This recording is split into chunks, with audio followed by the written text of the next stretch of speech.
সালাতে দোয়া কবুল হয়। সালাতে দোয়া কবুলের তিন জায়গা। একটা হচ্ছে তাকবীরে তাহরিমার পরে আমরা সানা পড়ি না, আমরা তো একটা পড়ি। আল্লাহর হাবিব সুন্নাহ এবং নফল নামাজে আরো পড়তেন সানা, ওই দোয়া কবুল হয়। দুই নম্বর জায়গা সালাতে সেজদায় পড়ে দোয়া করলে কবুল হয়। আকরাবু মা ইয়াকুনুল আবদু মির রাব্বিহি ওয়া হুয়া সাজিদ ফাকফিরু ফিহি দুআ। বান্দা যখন সেজদায় লুটিয়ে পড়ে, বান্দা আল্লাহর সবচেয়ে কাছে চলে যায়। তা কিন্তু বিশ্বনবী বলে সেজদাটা তোমার রবের কুদরতি পায়ের উপরে পড়েছে। সেজদায় পড়ে দোয়া করেন। সালাম ফিরানোর আগে বিশ্বনবী দোয়া করতেন, লা ইউসাল্লিমান্না আহাদুকুম হাত্তা ইয়াতাআওয়াযা মিন আরবা'a।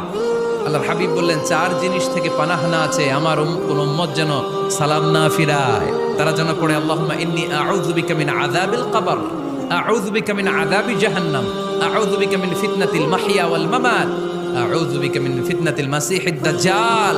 আল্লাহ কবরের আযাব থেকে বাঁচাও, আল্লাহ জাহান্নামের আগুন থেকে বাঁচাও, আল্লাহ জীবন